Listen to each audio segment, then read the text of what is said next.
बिस्मिल्लाहिर्रहमानिर्रहीम। अस्सलाम वालेकुम। देखें, आज हमने पढ़ना है कंपाइलोबैक्टर जिजेनाई।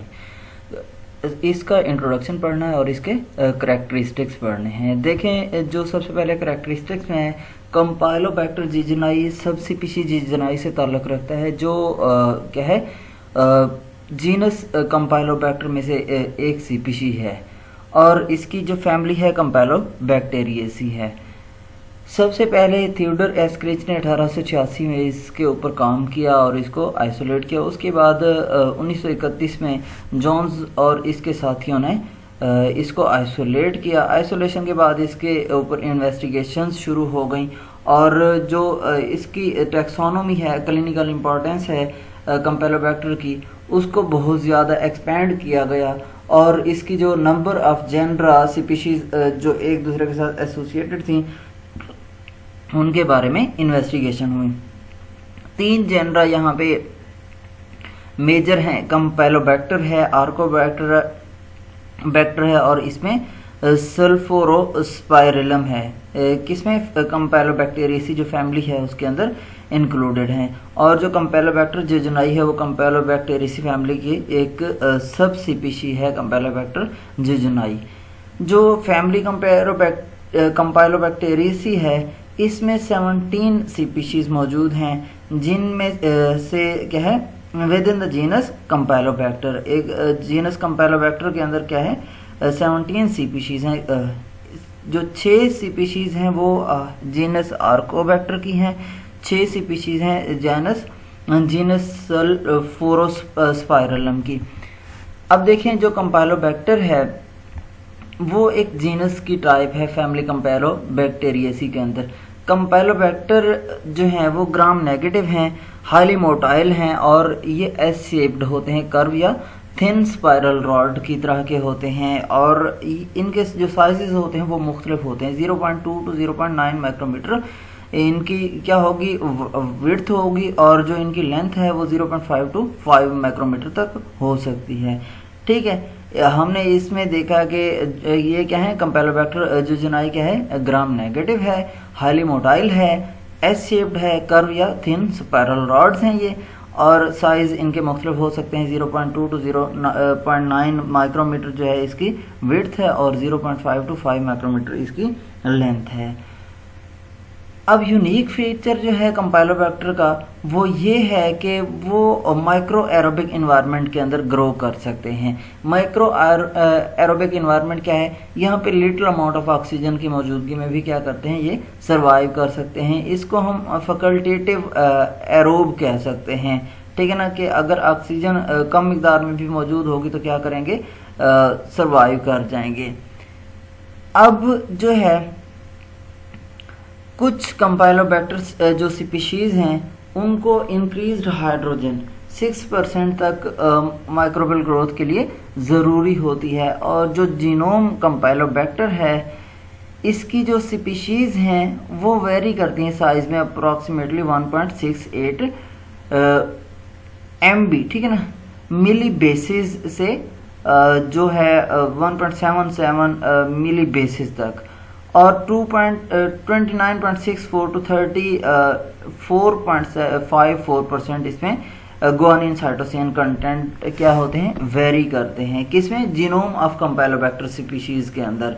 ठीक है ना, जो जीनोम है कंपाइलोबैक्टर स्पीशीज का वो साइज में क्या करता है, वेरी करता है। कितना वेरी करता है? 1.68 MB से 1.77 MB तक, और जो इसके अंदर जीसी कंटेंट है, गुआनिन साइटोसिन कंटेंट है, वो वेरी करता है 29.64 से 34.54% तक। उसके बाद देखें डिटेल्ड जो डिस्क्रिप्शन है टैक्सोनॉमी की, क्लिनिकल सिग्निफिकेंस की और आइसोलेशन मेथड की, आइडेंटिफिकेशन की, क्लिनिकल मटेरियल वो पब्लिश है और इसके बाद ठीक है ना पब्लिश्ड है। और ये पब्लिश डाटा हमें बताता है कि ये क्या कर सकते हैं, वाइड रेंज ऑफ इन्वायरमेंट के अंदर सरवाइव नहीं करते। इसके लिए क्या है, स्पेसिफिक पीएच, लोअर पीएच पे ग्रो नहीं कर सकते, टेम्परेचर ज़्यादा हो जाए तो ये सरवाइव नहीं कर सकते। इन्वायरमेंटल ससेप्टेबिलिटी देखें तो जो कंपाइलोबैक्टर जिजेनाई है वो ससेप्टेबल है various variety of environmental conditions, ठीक है ना, हसास है। इसको अगर इन्वायरमेंटल कंडीशन डाइवर्स मिलेंगी तो इसके जो सर्वाइवल के चांसेस हैं वो क्या हो जाते हैं, कम हो जाते हैं। अब यहाँ पे क्या है, सर्वाइव नहीं कर सकेगा आउटसाइड द होस्ट। बैक्टीरियम क्या करता है, बिलो 30 डिग्री सेंटीग्रेड क्या है, ग्रो नहीं करता। ये माइक्रो एरोबिक है और सेंसिटिव टू ड्राइंग। अगर वहाँ पे मॉइस्चर वाटर एक्टिविटी कम होगी तो ये तब भी क्या करेगा, ग्रो नहीं करेगा। हाई ऑक्सीजन कंडीशंस होंगी तब भी उसके लिए क्या है, अनफेवरेबल है। और लो पीएच भी क्या है, जिजनाई के लिए अनफेवरेबल है। कैम्पेलोबैक्टर जो जिजनाई है वो ऐसे जीन्स उसके पास मौजूद नहीं है जो cold shock protein response generate करें, जिसकी वजह से ये कोल्ड शॉक प्रोटीन ना होने की वजह से क्या करता है, लो टेम्परेचर पर ग्रो नहीं कर सकता और क्या करता है, इसकी डेथ हो जाती है due to absence of protective protein. Campylobacter CPC क्या करती है, नंबर ऑफ एंजाइम्स प्रोड्यूस करती है। ये नंबर ऑफ एंजाइम्स क्या करते हैं, रिएक्टिव ऑक्सीजन को, जो इंटरमीडिएट रिएक्टिव ऑक्सीजन है उसको इनएक्टिवेट कर देगी। जैसा कि यहाँ पे सुपर ऑक्साइड डिस्म्यूटेज की बात की गई है, अल्काइल हाइड्रोपरऑक्साइड रिडक्टेज की बात की गई है और कैटलेज की बात की गई है, ठीक है ना। ये एंजाइम क्या करते हैं, प्रोटेक्ट करते हैं बैक्टीरिया को from the products of oxygen exposure, ठीक है ना। ऑक्सीजन की जो प्रोडक्ट्स होंगे उनसे क्या करते हैं, प्रोटेक्ट करते हैं, किसी भी डैमेज से बचाते हैं। अब डेसिमल रिडक्शन टाइम, जिसे हम डी वैल्यू बोलते हैं, ठीक है ना, डेथ के 90% माइक्रोबियल ऑर्गेनिज्म गिवन टाइम के अंदर क्या हो जाए, टेम्परेचर के ऊपर किल हो जाएं। तो कैम्पेलोबैक्टर का जो डेसिमल रिडक्शन टाइम है वो वेरी करता है, डिपेंड, ठीक है ना, वेरी करता है depending upon the food source and temperature. Temperature और फूड सोर्स के ऊपर क्या करता है, इसका डेसिमल रिडक्शन टाइम डिपेंड करता है। तो ये जो बैक्टीरियम है सर्वाइव नहीं कर सकता फूड प्रोडक्ट के अंदर, ठीक है ना, जिनको कुकिंग टेम्परेचर प्रोवाइड किया गया होता है। कुकिंग टेम्परेचर पे भी ये बैक्टीरिया क्या करता है, सर्वाइव नहीं कर सकता है। कैम्पेलोबैक्टर जो है वो सेप्टिबल है गैमा इरेडिएशन के, ठीक है ना। अगर 1 किलोग्राम गैमा इरेडिएशन प्रोवाइड की गई तो क्या होगा, ये जो बैक्टीरिया है सर्वाइव नहीं कर सकेगा।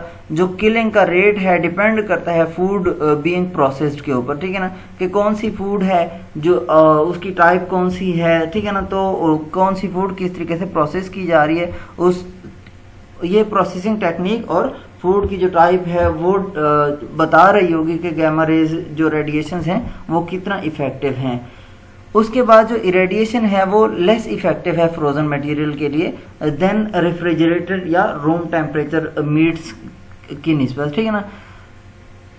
उसके बाद देखें जो अर्ली लॉग फेज है, लॉग फेज हम कहते हैं कि जो मल्टीप्लिकेशन फेज है बैक्टीरिया का वो मोर ससेप्टिबल है जो स्टेशनरी फेज होता है, ठीक है ना।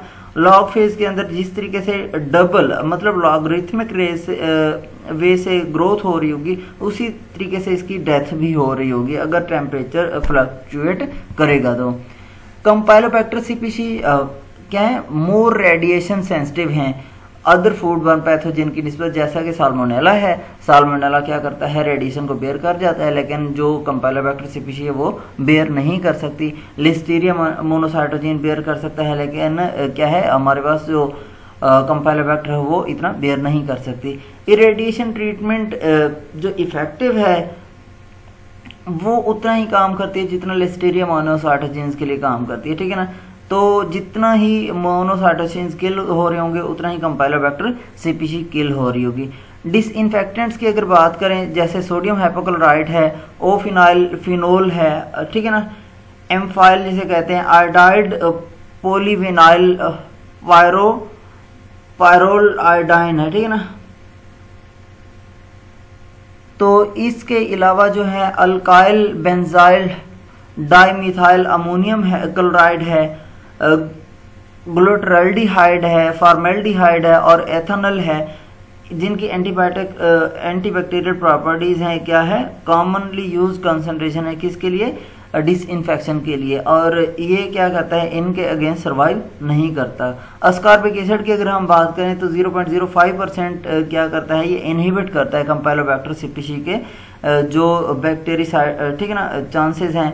और ये बैक्टीरिसाइडल है 0.09% कंसंट्रेशन के ऊपर। कंपाइलोबैक्टर जो है वो लो पीएच के लिए ससेप्टेबल हैं और ये 2.3 पीएच पर क्या हो जाते हैं, सारे के सारे किल हो जाते हैं।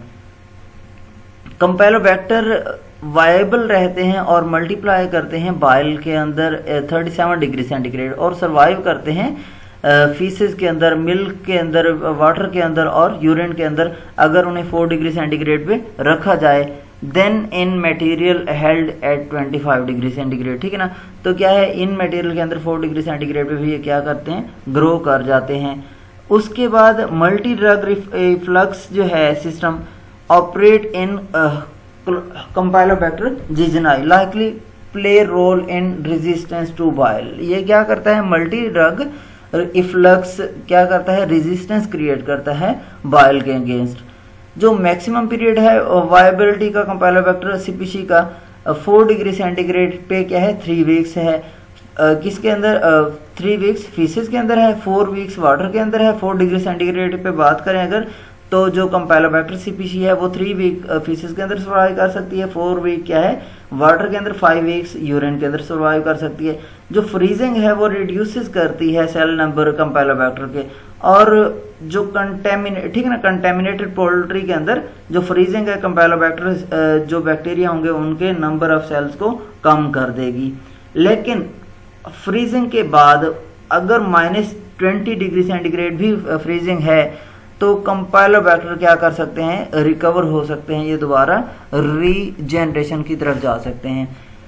रिजर्वायर्स की अगर हम बात करें और फूड वार्न आउटब्रेक्स की बात करें कंपाइलोबैक्टर की वजह से, कंपाइलोबैक्टर जिजेनाई क्या है, ज़ूनोटिक है। ज़ूनोटिक हमने पहले भी पढ़ा था, क्या होते हैं, ऐसे ऑर्गेनिजम्स होते हैं जो ह्यूमन ओरिजिन से ना हो, वो एनिमल से या किसी और ओरिजिन से ह्यूमन ओरिजिन में मुंतकिल हों। तो ये क्या है, बहुत सारे एनिमल जो क्या करते हैं, रिजर्वायर का काम कर रहे हैं ह्यूमन डिजीजेस का। तो इसमें कंपाइलोबैक्टर जो जिजेनाई है वो पोल्ट्री के अंदर हमारे पास चिकन है, टर्कीज हैं, डक्स हैं और गीज वगैरह आ जाती हैं। Livestock, cows, pigs, sheep और गोट्स वगैरह हैं। वाइल्ड बर्ड, डोमेस्टिक एनिमल और वैरायटी ऑफ वाइल्ड एनिमल के अंदर क्या है, मौजूद होता है। रोडेंट के अंदर है, शेलफिश है और कभी कभार कंटेमिनेटेड प्रोड्यूस के अंदर एग्रीकल्चर प्रोड्यूस के अंदर भी मौजूद होता है, जो क्या करता है, इंसानों को नुकसान पहुंचाता है, हेल्थ हैजर्डियस होता है। इसलिए इसे क्या कहा जाता है, ज़ूनोटिक, क्योंकि ये क्या है, ह्यूमन सोर्स से नहीं है, ये दूसरे जानदारों से इंसान के अंदर मुंतकिल होता है। जो कंपाइलोबैक्टर है बाज़ औक़ात इसको आइसोलेट किया जाता है वाटर से। वाटर सप्लाईज जो हैं वो इन्फेक्शन का सोर्स हैं। रिपोर्टेड आउटब्रेक्स अक्सर जो वाटर की वजह से, ठीक है ना, होती हैं। ये देखें, ये डॉर्मेंट रह सकता है वाटर के अंदर और नॉन कल्चरेबल, ठीक है ना, वायबल होगा लेकिन नॉन कल्चरेबल होगा। उसके बाद अंडर अनफेवरेबल कंडीशन ये बैक्टीरिया क्या करता है, essentially remain dormant and can not be easily recovered on artificial media. अगर इसे कोई अनफेवरेबल कंडीशन आ जाएंगी तो ये क्या है, डॉर्मेंट फेज के अंदर चला जाएगा और आर्टिफिशियल मीडिया के ऊपर हम इसको ग्रो नहीं कर सकते। जैसे हमारे पास ब्रॉथ है या इसी तरीके से दूसरे मीडिया हैं, एगर है, तो वहां पे ये ग्रो नहीं कर सकता। फेवरेबल कंडीशंस के अंदर जो कंपाइलोबैक्टर है वो कैपेबल होता है मल्टीप्लाइंग का। Role of these forms as source of infection for human is not clear, ठीक है ना। तो इनकी जो ये फॉर्म है, इनका रोल ह्यूमन इन्फेक्शन के अंदर क्लियर नहीं है कि किस तरीके से क्या करता है, इन्फेक्शन काज करता है। जो 30,000 केसेस हैं, 30,000 केसेस हैं कंपाइलोबैक्टीरियोसिस की वजह से, ठीक है ना, तो वो रिपोर्ट हुए अप्रॉक्सीमेटली 900 आउटब्रेक्स की वजह से। कितने केसेस रिपोर्ट हुए, 30,000 केसेस रिपोर्ट हुए वर्ल्ड वाइड 1978 टू 2003 के दरमियान में। यूनाइटेड स्टेट्स के अंदर जो आउटब्रेक आई उसमें 1978 से 1996 के दरमियान में 111 आउटब्रेक्स थी कंपाइलोबैक्टर एंटेराइटिस की वजह से, जो सीडीसी को रिपोर्ट हुई। और इसने जो इन्फेक्ट किया 111 आउटब्रेक्स ने, मतलब 111 आउटब्रेक्स ने जो इन्फेक्ट किया वो थे 9913 इंडिविजुअल थे, ठीक है। अब जो व्हीकल्स हैं कंपाइलोबैक्टर आउटब्रेक्स की, उनको चेंज किया, वो चेंज हो चुकी हैं पास्ट 2 डिकेड से, ठीक है ना। पिछले 20 सालों से क्या है, जो व्हीकल्स हैं, मतलब जो कैरियर हैं, जो एनिमल से ह्यूमंस के अंदर मुंतकिल होती हैं, वो क्या है, चेंज हो चुकी हैं। वाटर और जो अनपास्चराइज्ड मिल्क है, ये रिस्पॉन्सिबल थे हाफ ऑफ द आउटब्रेक्स 1978 और 1987 के दरम्यान में। लेकिन जो अदर फूड्स हैं उसमें 80% आउटब्रेक्स 1988 और 1996 के दरम्यान में क्या हुई, कंपैलोबैक्टर जिजनाई की वजह से रिपोर्ट हुई हैं। अब अगर हम करैक्टरिस्टिक्स देखें डिजीज के, तो जो कंपैलोबैक्टर जिजनाई है और कंपैलोबैक्टर कोलाई है, मोस्ट कंपैलोबैक्टर स्पीशीज एसोसिएटेड हैं लोअर गैस्ट्रोइंटेस्टाइनल ट्रैक्ट इन्फेक्शन, ठीक है ना। लोअर गैस्ट्रोइंटेस्टाइनल ट्रैक्ट इन्फेक्शन में हमारे पास बाउल आ जाता है, ठीक है ना। अब देखें, लोअर गैस्ट्रोइंटेस्टाइनल ट्रैक्ट इन्फेक्शन के साथ साथ क्या करता है, ये एक्स्ट्रा इंटेस्टाइनल इन्फेक्शन भी काज करता है, जैसा कि क्या है, कंपैलोबैक्टर फीटस है, सब स्पीसी फीटस से ताल्लुक रखता है। कंपैलोबैक्टर जिजनाई और कंपैलोबैक्टर कोलाई मोस्ट कॉमन कंपैलोबैक्टर स्पीशीज हैं जो डायरियल इलनेसेस काज करती हैं, और ये क्या है, क्लिनिकली इनडिस्टिंग्विशेबल है। क्योंकि जो कंपैलोबैक्टर जिजनाई है वो रेडियली डिस्टिंग्विश नहीं किया जा सकता, उसको आइडेंटिफाई नहीं किया जा सकता क्लिनिकल लेबोरेटरीज के अंदर। इसके लिए प्रिसाइज रेशियो जो कंपैलोबैक्टर जिजनाई है और कंपैलोबैक्टर कोलाई है, उसकी cause of gastro intestinal infection is not known, ठीक है ना, कि कितने जो रेशियो है कंपैलोबैक्टर जिजनाई काज कर रही है और कितना कोलाई काज कर रही है, ये क्या है, मालूम नहीं हुआ अभी तक।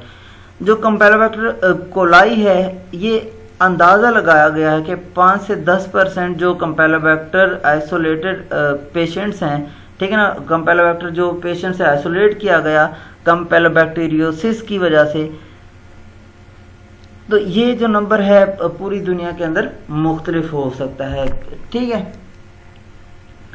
अब देखें, हमारे पास जो patients who develop campylobacter infection में बी एसिम्टोमेटिक और have mild to severe illnesses, ठीक है ना।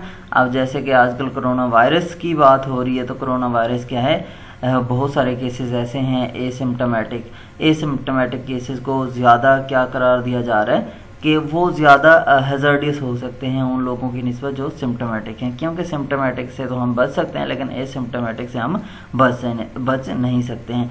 टिपिकल सिम्टम जो हैं वो फीवर हो सकता है, एब्डोमिनल क्रैम्पिंग है, डायरिया है, इसमें क्या होगा, विद और विदाउट ब्लड और फीकल ल्यूकोसाइट्स इसमें शामिल होंगे। ये जो डायरिया है सेवरल डेज तक रह सकता है, मतलब कि 1 वीक से भी ज़्यादा। सिम्टोमेटिक इन्फेक्शन जो है यूजुअली लिमिटेड होते हैं, लेकिन ये रिलैप्स कर सकते हैं 5 से 10% अगर अनट्रीट किया पेशेंट को ट्रीट ना किया जाए, तो क्या है 5 से 10% दोबारा होने के चांसेस भी होते हैं। कंपाइलोबैक्टर इन्फेक्शन जो हैं occasionally present as acute appendicitis, ठीक है ना। ये क्या करते हैं, अपेंडिसाइटिस कर सकते हैं। किस वजह से होता है, अगर पेशेंट को क्या है, अंडरगोइंग अननेसेसरी सर्जरी, जिसकी वजह से पेशेंट को क्या करानी पड़ती है, सर्जरी करानी पड़ती है। एक्स्ट्रा इंटेस्टाइनल इन्फेक्शन और जो सिक्वेल्स हैं वो अक्सर होते रहते हैं। इसमें बैक्टीरियमिया है, ठीक है ना, ब्लड के अंदर बैक्टीरिया है, ब्रोसाइटिस है, यूरिनरी ट्रैक्ट इन्फेक्शन है, मेनिंजाइटिस है, ठीक है ना, पेरिटोनाइटिस है, पैंक्रियाटाइटिस है, अबॉर्शन आ जाती है, या फिर न्यूरोनाइटल सेप्सिस शामिल होंगी, रिएक्टिव आर्थराइटिस या फिर गोलियन बरी सिंड्रोम इसकी वजह से हो सकती हैं, जो एक्स्ट्रा इंटेस्टाइनल इन्फेक्शंस की वजह से। जो डेथ है बैक्टीरिया की वो डायरेक्टली एट्रीब्यूटेबल है क्लॉस्ट्रीडियम जिजनाई इन्फेक्शन के साथ, लेकिन ये बहुत कम ही होती हैं। जो क्लॉस्ट्रीडियम जिजनाई है और क्लॉस्ट्रीडियम कोलाई हैं, ये ससेप्टिबल हैं variety of anti microbial agents से, जिसमें हमारे पास मैक्रोलाइड्स हैं, फ्लोरोक्विनोलोन्स हैं, अमाइनो ग्लूकोसाइड्स हैं, क्लोरमफेनिकॉल है और टेट्रासाइक्लिन है। ये सारे के सारे जो जिजनाई और कोलाई है, ये जो एंटीबायोटिक बताई गई हैं इनके अगेंस्ट क्या है, ससेप्टिबल है और जल्दी क्या हो जाता है, किल हो जाता है। लेकिन जो एरिथ्रोमाइसिन है वो ड्रग ऑफ चॉइस के तौर पर इस्तेमाल की जाती है कैम्पेलोबैक्टर जिजनाई की ट्रीटमेंट के लिए, और जो गैस्ट्रोइंटेस्टाइनल इन्फेक्शन है उनको ट्रीट करने के लिए एज अ चॉइस के तौर पर इस्तेमाल की जाती है। कौन सी ड्रग, एरिथ्रोमाइसिन। लेकिन जो सिप्रोफ्लॉक्सासिन है वो गुड अल्टरनेटिव ड्रग है। Early therapy of Campylobacter infection with erythromycin or ciprofloxacin is effective in eliminating the campylobacter। ठीक है ना। अगर शुरू में पहली थेरेपी करनी है तो कौन सी मेडिसिन देनी होगी, एरिथ्रोमाइसिन है और सिप्रोफ्लॉक्सासिन है। लेकिन जैसे ही इन्फेक्शन बढ़ता चला जाएगा, ड्यूरेशन, ठीक है ना, तो इनकी जो सिम्टम है वो क्या होंगी, कम होती चली जाएंगी इन्फेक्शन के साथ जो एसोसिएटेड सिम्टम है। तो यहाँ पे ट्रीटमेंट भी क्या हो जाएगी, डिफिकल्ट हो जाएगी। कैम्पेलोबैक्टर जिजनाई जनरली ससेप्टिबल है एरिथ्रोमाइसिन के with resistant rate of less than 5%, मतलब कि ये बहुत कम रेजिस्टेंट है। ये क्या हो जाता है, किल हो जाता है, ख़त्म हो जाता है किसके साथ, एरिथ्रोमाइसिन अगर दी जाए पेशेंट को। Rates of erythromycin resistance and Campylobacter coli very considerably. ठीक है ना। क्या है, कैम्पेलोबैक्टर कोलाई के अंदर जो एरिथ्रोमाइसिन रेजिस्टेंस के रेट्स हैं वो मुख्तलिफ हो सकते हैं, with up to 80% of strains having resistance in some studies. अब इसकी अब 80% तक जो कैम्पेलोबैक्टर कोलाई की स्ट्रेन्स हैं वो रेजिस्टेंस हैं अगेंस्ट एरिथ्रोमाइसिन। जो सिप्रोफ्लॉक्सासिन है वो इफेक्टिव टूल के तौर पर यूज़ की जाती है कैम्पेलोबैक्टर इन्फेक्शन ट्रीट करने के लिए। फ्लोरोक्विनोलोन्स हैं, ये क्या है, resistant during therapy has been reported. अब यहाँ तक आप लोगों को कोई सवाल हो तो आप पूछ सकते हैं। ठीक है।